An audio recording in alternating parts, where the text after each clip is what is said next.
Hai semuanya, balik lagi sama Calon Sarjana. Televisi telah menjadi jendela ke dunia, tapi sayangnya tidak semua yang kita lihat di dalamnya adalah hiburan yang menyenangkan. Ada banyak sekali guys kisah mencekam yang tersembunyi di baliknya.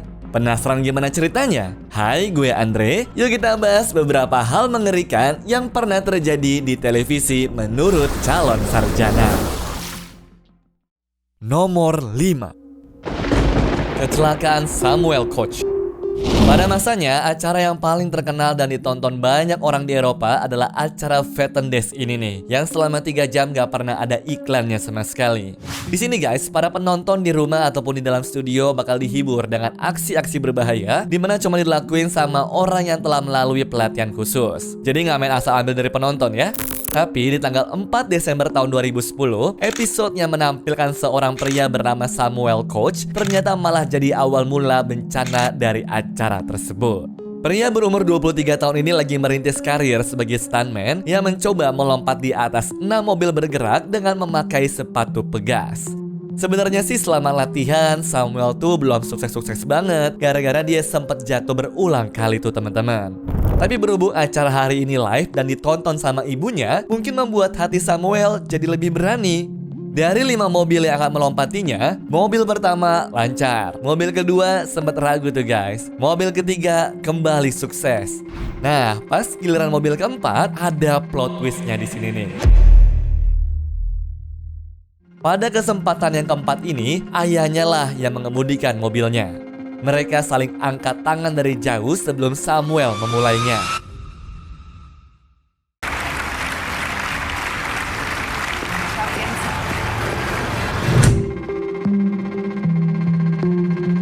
Cuma di momen dia lompat, ternyata lompatannya terlalu rendah sehingga bagian belakang kepalanya menghantam kaca depan mobil dan jatuh pingsan seketika. Penonton dibuat terdiam ngeri, para medis pun buru-buru datang dan pihak produser pun gak bisa ngekat tayangannya ke iklan juga tuh. Hostnya yaitu Thomas Gottschalk pun karena saking terguncangnya langsung undurin diri dari acara itu. Beruntungnya Samuel masih hidup tuh, tapi dari kejadian ini membuatnya mengalami lumpuh dari leher ke bawah karena ruas tulang lehernya retak serta sumsum tulang belakangnya pun rusak parah. Meski begitu, dia nggak menyerah. Samuel malah jadi aktor sukses dan asisten sutradara, di mana membuktikan kalau mimpinya ini nggak berhenti di sana. Sedangkan buat acaranya guys, sayangnya malah kebalikan 180 derajatnya nih. Ratingnya anjlok total sampai akhirnya dibatalkan beberapa tahun kemudian. Nah, salah satu momen paling emosional adalah ketika Samuel muncul lagi di acara itu, memberi maaf dan juga bilang kalau itu bukanlah salah mereka. Tapi buat para penonton, tragedi itu jelas menjadi momen tergelap dalam sejarah TV yang bakal diingat selamanya oleh mereka.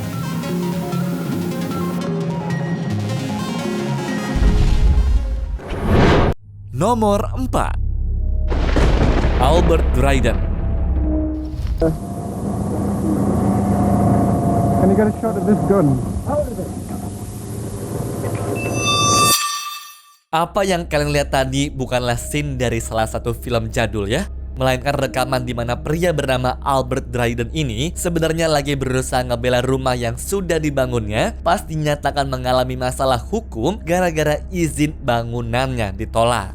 Tapi sayangnya guys, karena keadaan situasinya semakin memanas, ujung-ujungnya Albert dan juga Harry Collinson, yaitu kepala dewan yang baru diangkat dan berusaha ngurusin masalahnya bareng pihak media, malah mengalami kejadian tragis di tanggal 20 Juni tahun 1991. Saat ketegangan memuncak, Dryden memperingatkan Collinson agar tidak melangkah lebih jauh tuh.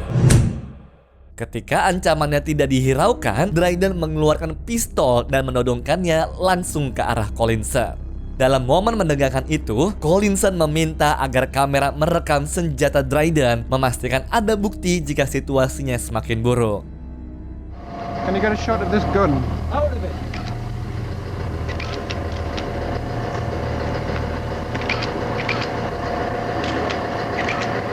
Dalam sekejap, tembakan dilepaskan, juru kamera pada lari, dan Albert teriak kalau dia sudah masang jebakan seperti ranjau darat sama bahan peledak lainnya biar nggak dideketin sama polisinya tuh guys.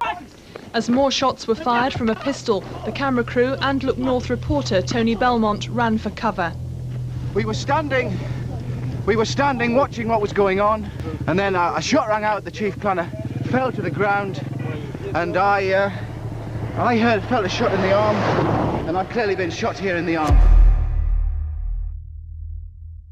Setelah jauh dari lokasi TKP pun, wartawan yang berhasil kabur dari sana ternyata baru sadar kalau dia ini ketembak di bagian lengannya.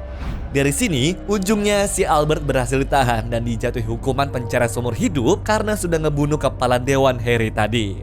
Anehnya tapi, beberapa orang guys melihat Dryden ini sebagai pahlawan rakyat karena melawan pemerintah yang dianggap sewenang-wenang.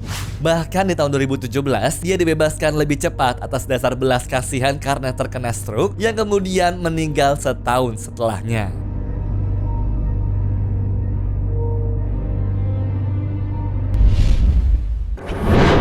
Nomor 3.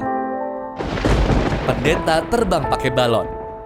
Sosok Edelir Antonio de Carli dikenal sebagai pendeta yang berdedikasi dan juga punya tekad agar agama Katolik dapat diakses sama siapa saja.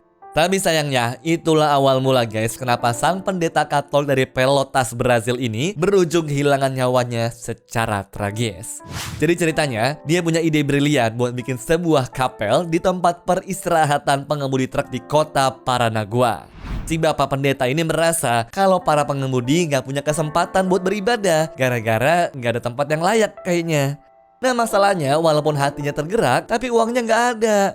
Alhasil untuk menggalang dana dia terinspirasi tuh dari aksi Johnny Nomia pada tahun 2006 lalu yang terbang menggunakan balon helium selama 19 jam.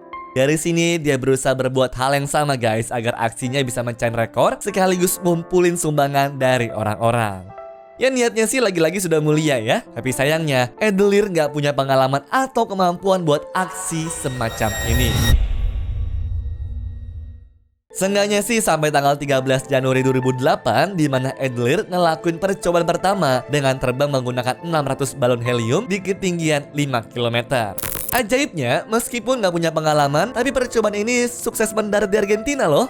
Nah, terinspirasi oleh keberhasilannya, dia ngerencanain penerbangan kedua dengan target memecahkan rekor dunia itu guys, yaitu 20 jam melayang di udara. Namun, pada tanggal 20 April 2008, keadaan tidak berjalan sesuai rencana.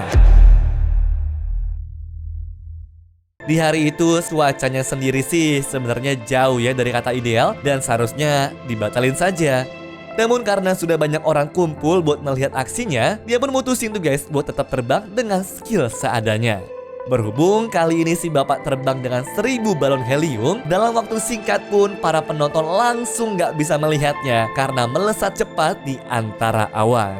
Awalnya dia berharap mendarat di kota Dourados, tapi angin malah membawanya tuh ke arah yang tidak terduga, yaitu menuju laut. Dengan begitu paniknya, Edelir menghubungi tim dan memohon bantuan. Sayangnya tapi guys, tanpa lokasi pasti, komunikasi pun terputus setelah 8 jam. Itu adalah kontak terakhir yang diterima dari Edelir. Pencarian besar-besaran berlangsung selama 9 hari, tapi hanya balon-balonnya saja yang berhasil ditemukan di laut, sedangkan tubuh Edelir tidak pernah ditemukan sama sekali. Barulah pada bulan Juli, akhirnya polisi menemukan sisa jenazahnya, di mana mereka sampai perlu konfirmasi DNA terlebih dahulu karena hanya tersisa bagian bawah badannya saja. Ya sepertinya dia jatuh tuh guys ke lautan, lalu dimakan sama predator di sana tanpa bisa menolong dirinya sendiri. Yang jelas sekarang keluarga dan juga teman-temannya bisa bernafas lega ya, karena pria ini guys telah ditemukan meskipun tidak sesuai dengan tujuan mulianya.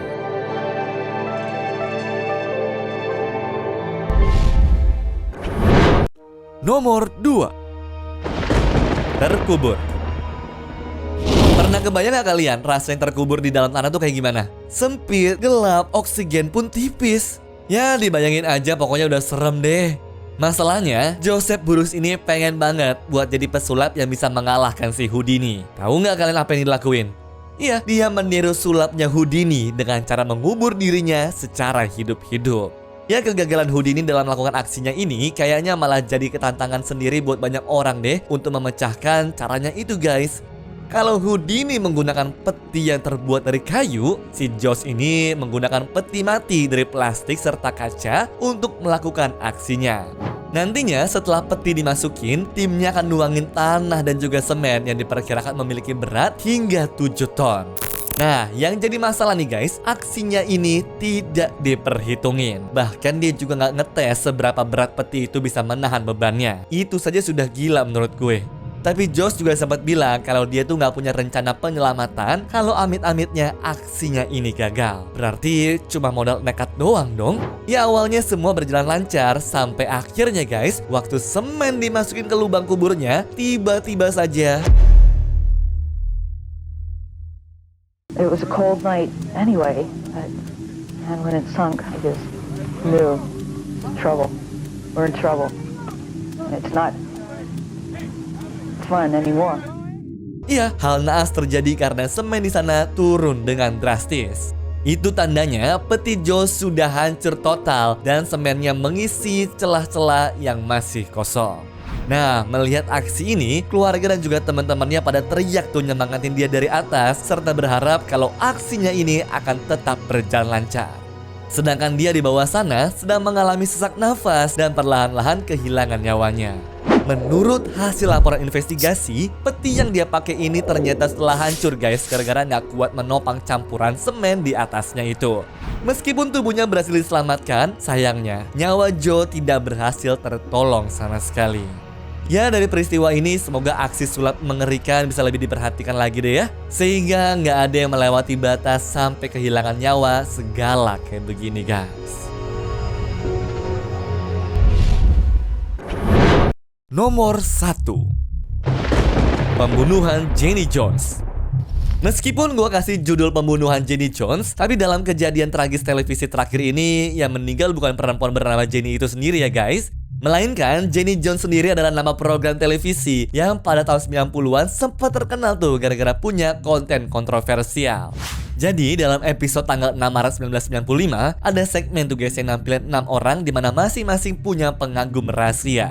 Nah, salah satu peserta yang bikin acara yang jadi tragis adalah Jonathan Smith, di mana awalnya dia mikir yang datang tuh bakal mantan pacarnya. Let's have John come out here and see who has the crush on him. Here's John.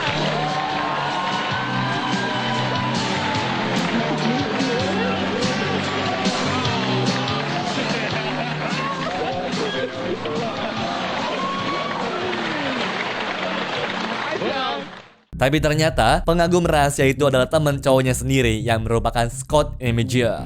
Did you think Donna had the crush on you? Did I? No, we're good friends. Well, guess what? It's Scott that has the crush on you. You lied to me. Katanya dia sudah kagum dari lama teman-teman, cuma baru berani ngungkapin perasaannya sekarang. Waktu di acaranya sih, Jonathan kelihatan stay cool aja tuh karena berusaha buat profesional guys. Cuma di balik benaknya, dia takut banget kalau acara tersebut bakal ditonton sama keluarga, temen, dan jutaan orang lainnya juga. Nah, waktu pembawa acara nanya-nanya pun, sebenarnya Jonathan sudah berusaha ngejawab dengan baik dan juga sesopan mungkin. Well, you know, it's flattering, but... It's flattering, but you're not interested. There's no way. There's no way, right? No, but I am definitely heterosexual, I guess you could say. Bahkan di sini dia juga menyatakan dirinya tuh lurus guys, alias masih suka sama cewek. Namun keadaan berubah total setelah acara tersebut selesai. Ya karena ngerasa aman-aman saja, Scott sempat ngajak makan berdua dan ngebuat Jonathan kaget banget tuh. Sebenarnya sih persahabatan mereka tuh bisa aja balik seperti semula kalau saja Scott tidak berusaha ngedeketin gitu secara terus-menerus ya. Soalnya guys, ujung-ujungnya My sister, I think I just got him in. Okay, calm down, okay? Okay, why did you do that?